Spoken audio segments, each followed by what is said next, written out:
माँ, मैं माया नाम की एक लड़की को बहुत पसंद करता हूँ और उसी से शादी करना चाहता हूँ।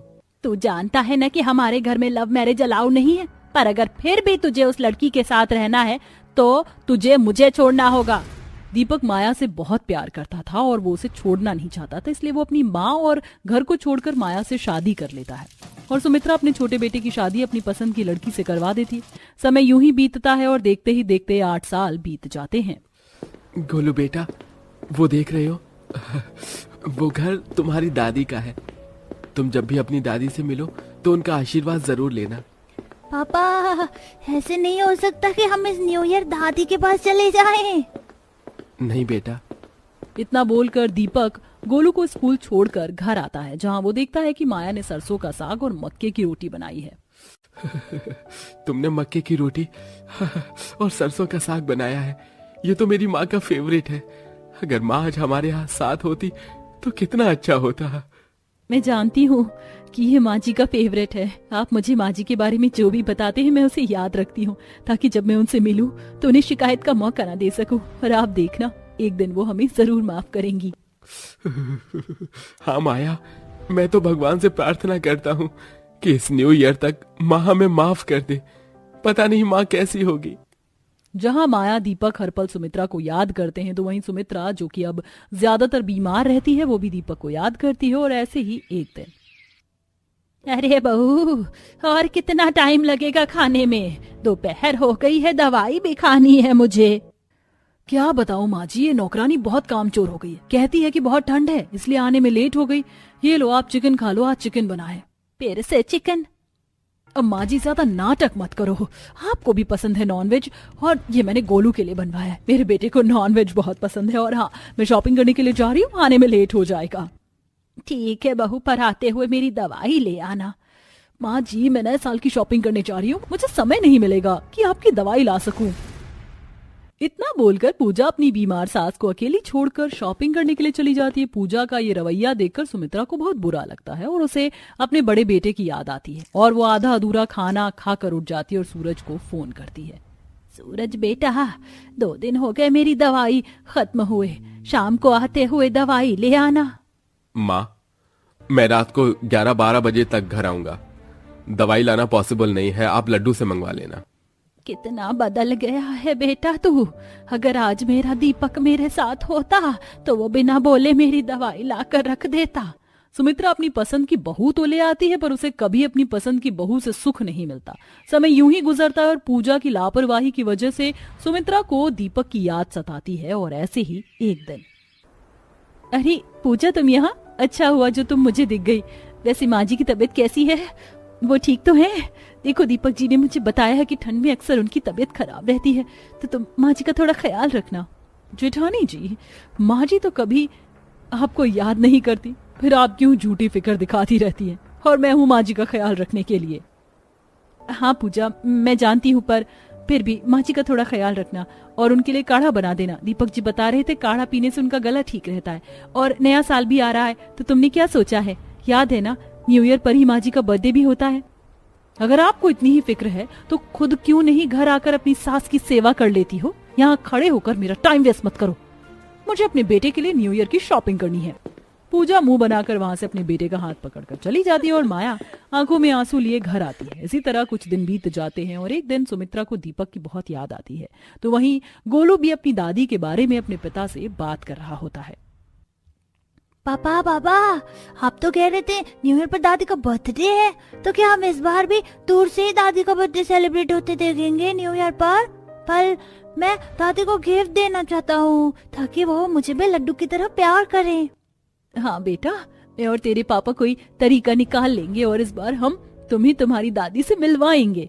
दीपक अपने परिवार के साथ बैठकर बातें कर ही रहा होता है कि तभी उसके पास 8 साल बाद उसकी माँ का फोन आता है। माया, ये देखो, माँ का फोन आया है 8 सालों बाद। फोन स्पीकर पर रखकर बात कीजिए, मुझे भी उनकी आवाज सुननी है। कैसा है मेरा बच्चा? मेरी बहू और मेरा पोता ठीक तो है? बड़ी याद आती है तुम लोगों की। तो अपनी माँ को भूल तो नहीं गया? माँ, ऐसा एक दिन नहीं जाता कि हम आपको याद न करें। क्या आपने मुझे माफ कर दिया माँ? कुछ ऐसा ही समझो बेटा। अब तेरी माँ बहुत बीमार रहती है, इसीलिए मैं सोच रही हूँ कि इस बार का न्यू ईयर और अपना जन्मदिन अपने दोनों बच्चों के साथ बनाऊं। तू अपनी बीवी और बेटे को लेकर घर आ जा, मुझे तुमसे कुछ बात करनी है। सुमित्रा के कहने पर दीपक और माया गोलू के साथ सुमित्रा के घर जाते हैं, जहाँ पूजा अपनी जेठानी को देखकर मुंह बना लेती है। और तभी सुमित्रा अपने दोनों बच्चों से कहती है, बेटा मुझे अपना जन्मदिन सेलिब्रेट करना है, क्योंकि मैं चाहती हूँ कि मेरा इस साल का जन्मदिन बहुत शानदार और यादगार रहे, और मैं देखना चाहती हूँ कि कौन मेरी कितनी परवाह करता है। इसलिए बहुओं, मैं तुम देवरानी जेठानी को ये पैसे दे रही हूँ ताकि तुम न्यू ईयर पर मेरे जन्मदिन की तैयारी कर सको। माँ जी, आपको खुश करने के लिए या आपके जन्मदिन और न्यू ईयर को सेलिब्रेट करने के लिए मुझे इन पैसों की जरूरत नहीं है, मैं आपको वैसे ही खुश रख सकती हूँ। नहीं बहू, मैंने आज तक तुझे कुछ नहीं दिया, और जब मैं परीक्षा ले रही हूँ तो मैं अपनी दोनों बहुओं के साथ भेदभाव नहीं करना चाहती। सुमित्रा के बोलने पर माया और पूजा वो पैसे रख लेती हैं।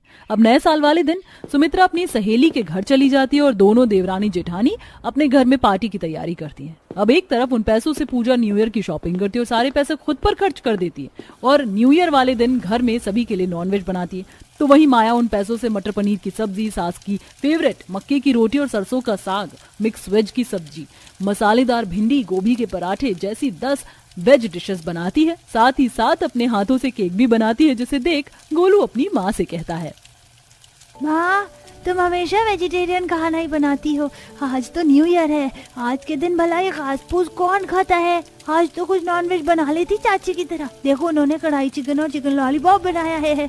आप तो ये घास फूस बनाकर मुझे बोर कर रही हो। देखना दादी भी आपसे खुश नहीं होंगी और वो फिर से हमें खुद से दूर कर देंगी। ऐसा बोरिंग खाना भला कौन खाता है न्यू ईयर पर? बेटा तुम देखना, तुम्हारी दादी हमसे ही खुश होंगी, क्योंकि तुम्हारी दादी को नॉनवेज से ज्यादा वेजिटेरियन खाना पसंद है, और मैंने ये सारी सब्जियों की डिशेस तुम्हारी दादी की पसंद नापसंद का ख्याल रखकर बनाई है। जहाँ एक तरफ माया अपने हाथों से सारी तैयारी कर रही होती, तो वहीं पूजा मेड को बुलाकर न्यू ईयर की तैयारी कर रही होती है।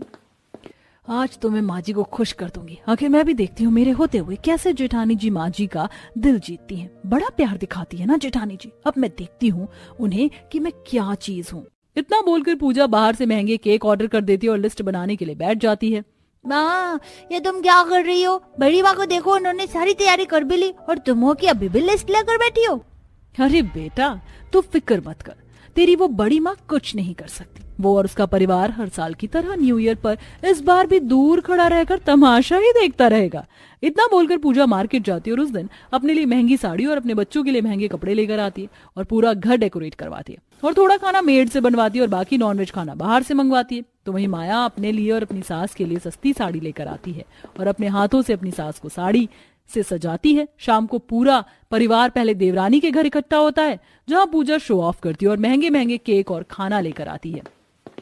लीजिए माँ जी, पूरी 10,000 की साड़ी मैं आपके लिए लेकर आई हूँ, और ये केक 5,000 का है, और ये जो घर देख रही है ना आप, ये मैंने ही सजाया है न्यू ईयर पर। इन सब में पूरे 15,000 रुपए खर्च हुए मेरे। आपने जो पैसे दिए थे वो तो कम पड़ गए, पर मैंने फिर भी सारा अरेंजमेंट कर लिया, और आज मैंने खाने में आपके लिए कढ़ाई चिकन और चिकन लॉलीपॉप भी मंगवाया है। चलिए खाइए। अब पूरा परिवार बैठकर वो नॉन वेजिटेरियन खाना खाता है, पर सास को कुछ ज्यादा पसंद नहीं आता, तो वो आधा पेट खाती है और अपनी बड़ी बहू के घर चली जाती है, जहां माया उसे डाइनिंग टेबल पर बिठाती है और सारा खाना लगाती है। माफ करना माँ जी, मैं आपके लिए इतना महंगा गिफ्ट तो नहीं ला पाई। मैंने आपका फेवरेट खाना बनाया है, मसालेदार भिंडी, गोभी पराठा, गोभी मंचूरियन, सरसों का साग, मक्के की रोटी, मलाई कोफ्ता, मिक्स वेज और मटर पनीर की सब्जी, और मैंने अपने हाथों से आपके लिए चॉकलेट वाला केक बनाया है। आपको पसंद है ना? और मेरी तरफ से ये न्यू ईयर और आपकी जन्मदिन का तोहफा। ये साड़ी ज्यादा महंगी नहीं है, पर इसके पाले पर जो कढ़ाई का काम हुआ है वो मैंने अपने हाथों से किया है। बहू, तूने मेरी छोटी छोटी जरूरत और पसंद नापसंद का ख्याल रखकर इस न्यू ईयर और मेरे जन्मदिन को प्लान किया, और मुझे मेरी जिंदगी का अब तक का सबसे बेहतरीन जन्मदिन का तोहफा दिया है। और छोटी बहू, तूने सिर्फ पैसे बर्बाद किए हैं। आज मुझे अपने फैसले पर शर्म आ रही है। मेरे बेटे की पसंद लाखों में एक निकली। उस दिन सुमित्रा माया से बहुत खुश होती है और उसे दिल से अपना लेती है, और ये सब कुछ देखकर पूजा का सर शर्म से झुक जाता है, और इस तरह सुमित्रा अपने बड़े बेटे, बहू और पोते को अपना लेती है। कब शादी हो गई, कब मैं नानी बन गई, पता ही नहीं चला। मैं बहुत बहुत ज्यादा खुश हूँ। भगवान जी, आपने मेरी दोनों बेटियों को सही सलामत उनका बच्चा दे दिया। लेकिन मुझे तो सबसे ज्यादा मिलने की खुशी मेरी बड़ी बेटी श्रेया से है। उसका बच्चा भी उसकी तरह गोरा ही होगा, बिल्कुल चांद का टुकड़ा। दोनों के बच्चों को एक एक महीना होने वाला है और मैं हूं कि अस्पताल से देखने के बाद मिलने ही नहीं जा पाई, लेकिन सामान जोड़ लेती हूँ। ऐसे कहकर मनोरमा एक बिस्तर पर गोरी बेटी को देने वाला सामान रखती है, क्योंकि काली बेटी को तो देने के लिए वो भी नहीं था। ज्यादा अमीर तो नहीं हूं मैं, लेकिन फिर भी मैंने अपनी चांदी की पायल देकर सुनार से अपने गोरे से नाती के लिए चांदी के कड़े तो बनवा ही लिए हैं, और अपनी बेटी के लिए साड़ी और एक मिठाई का डिब्बा। और उस छोटी वाली काली बेटी के लिए मेरे पास सिर्फ ये 50 रुपए हैं, जिसे मैं उसके लिए फल ले जाऊंगी। उसके बच्चों के लिए तो मेरे पास चांदी का कड़ा भी नहीं है। फिर थैले में सामान रखकर मनोरमा अपनी अमीर बेटी के ससुराल चली जाती है। दरअसल मनोरमा अपनी गोरी बेटी की शादी अच्छे अमीर लड़के से कर देती है और गरीब काली बहू की शादी गरीब घर में कर देती है। कुछ ही देर बाद मनोरमा घर पहुंच जाती है तो सास लक्ष्मी स्वागत करती है। बड़ी जल्दी आना हुआ आपका। कैसी हैं आप समधन जी? बढ़िया हूँ मैं। पहले उन दोनों से जाकर मिल लेती हूँ, मुझे बहुत उत्सुकता है बच्चे को गोद में लेने की। हाँ हाँ, जाइए आप मिल लीजिए। मनोरमा जैसे ही अपनी बेटी के कमरे में जाती है तो खुशी के मारे बच्चे को लेने लगती है। तभी उसकी बेटी अपनी माँ का हाथ पकड़ लेती है। रुको माँ, ये क्या कर रही हो? बाहर से आते ही बच्चे को सीधा गोद में ले रही हो। अपने हाथ तो सैनिटाइज कर लो। देखो माँ, मेरा बच्चा अभी बहुत छोटा है और है जिसका तो मुझे बहुत ख्याल रखना ही पड़ता है। मेक श्योर आप भी इस बात का ख्याल रखो। हाँ हाँ, वो क्या है ना, खुशी के मारे मैं भूल गई। मैं अभी हाथ साफ करती हूँ। हैंड सैनिटाइज करके तब जाकर मनोरमा बच्चे को गोद में लेकर खिलाने लगती है। अले ले ले ले, मेरा बच्चा नानी बच्चा कैसा है? मेरा लड्डू गोपाल, मेरा लचकुल्ला। श्रेया, तू इसकी मालिश वगैरह अच्छे से तो करवा रही है ना अपनी सास से? नहीं माँ, इसके हाथ पैर कितने नाजुक हैं, ये मालिश करवाने के लायक नहीं है अभी, और मुझे मालिश करवाना पसंद भी नहीं है। इसका बच्चा कितना चिपचिपा हो जाता है। अरे तू पागल हो गई है क्या? इससे बच्चों की हड्डियां मांसपेशियां मजबूत होती हैं, और तूने बिल्कुल भी मालिश नहीं करी इसकी जब से। ऐसे तो ये बहुत कमजोर हो जाएगा। ऐसा कर, सरसों का तेल गरम करके उसमें अजवाइन और लहसुन चटका दे। मैं इसकी बढ़िया से मालिश कर देती हूँ। ओहो माँ, पागल हो गई हो क्या? कैसी बात करी हो? मेरे बच्चे के शरीर से बदबू आने लगेगी। ये कोई सब्जी है क्या जो इस पर मसाला तेल अजवाइन लपेटवा रही हो? देख, तेरे चिल्लाने से ये रो क्या? मैं तो तेरे बच्चे के भले की बात कर रही हूँ। चल इसको दूध पिला, इसका टाइम हो गया है। रुको, मैं अभी इसकी रसोई से बोतल लेकर आती हूँ। बोतल? तू इसको डब्बे वाला पिला रही है दूध, अपना क्यों नहीं पिला रही? माँ, आप कौन सी जमाने में जी रही हो? भला मैं अपना दूध पिलाकर अपना फिगर तो खराब नहीं कर सकती ना। और वैसे भी मैंने टैबलेट ले ली है और अब बच्चा ऊपर का ही दूध पिएगा। एक बार बच्चों की माँ के दूध की लत लग जाती है तो वो छोड़ते नहीं है। तुझे इतना तो पता है ना कि बच्चे को 6 महीने तक माँ के दूध की बहुत जरूरत होती है। ऐसे तो वो कमजोर रह जाएगा, उसे वो पोषक तत्व मिलेगा ही नहीं। मजबूर माँ ऐसा कदम उठाती है, तुझे कौन सी मजबूरी है? इनफ इज इनफ माँ, जब से आप आई हो मेरा दिमाग खा रखा है। चुपचाप शांत बैठ जाओ। ये सुनकर मनोरमा के अंदर ही अंदर बहुत उसे बुरा लगता है। उसकी आंखों में आंसू भी आ जाते हैं। ये सोचकर कि जिस बेटी और बच्चे के लिए वो इतना सोचकर आई थी, उसी के लिए श्रेया उसे सुना रही है। फिर श्रेया बच्चे को डब्बे का दूध पिला देती है। इस बात के लिए अलक्ष्मी भी अपनी बहू को नहीं टोकती थी। मनोरमा एक हफ्ता अपने नाती के साथ गुजारती है, लेकिन हर बात में श्रेया बच्चे को लेकर आनाकानी करती थी। वो खुद अपनी माँ से ज्यादा बात नहीं करती थी, न अपने बच्चों को अपनी माँ के पास ज्यादा देर रहने देती थी। एक दिन बच्चे के पुराने कपड़े मनोरमा श्रेया को देती है। अच्छा श्रेया, ये देना तो मैं भूल ही गई। ये डुग्गू को कपड़े पहना दे, तेरे बचपन के कपड़े हैं, उसके लिए बहुत अच्छा और मुलायम है। व्हाट्स रबिश माँ, ये कितने 20-25 साल पुराने कपड़े हैं। मैं अपने बच्चे को ये कपड़े पहनाऊंगी क्या पुरानी से? मैं उसके लिए नए लेकर आई हूँ और वो वही पहना दूंगी। बेटा, नए कपड़े पहनने से बच्चे को एलर्जी हो जाती है। कुछ नहीं होता। आपने तो ना हर चीज में मुझे टोक टोक कर दिमाग खराब कर दिया है। अब मैं भी माँ बन गई हूँ, मुझे आपसे नहीं जानना कि मेरे बच्चे के लिए क्या सही है क्या गलत है। मैं खुद फैसले ले सकती हूँ और अब आप ना यहाँ से प्लीज जाइए। श्रेया, मैं तो तेरे बच्चे के हित के लिए बोल रही थी, पर लगता है तू ये सोच रही है कि मैं इस बच्चे का बुरा चाहती हूँ। ठीक है, तू चाहती है तो मैं चली जाती हूँ यहाँ से। अपनी बेटी और उसके बच्चे से ज्यादा दिल लगा लिया था, पर वो रिश्ता मजबूत न हो सका। और हाँ, तेरे बच्चे के लिए कड़ा लेकर आई थी। मुझे नहीं चाहिए अपनी काली बेटी, और उसके बच्चे को दे दो। ये सब सुनने के बाद मनोरमा का दिल टूट जाता है और वो वहां से अपनी गरीब काली बेटी के घर चल देती है, जहां उसके आते ही छाया खुशी से झूम उठती है और सबको कहती है, माँ अब आ गई। अजी सुनते हो, माँ आ गई। देखिए ना, मेरी माँ आ गई।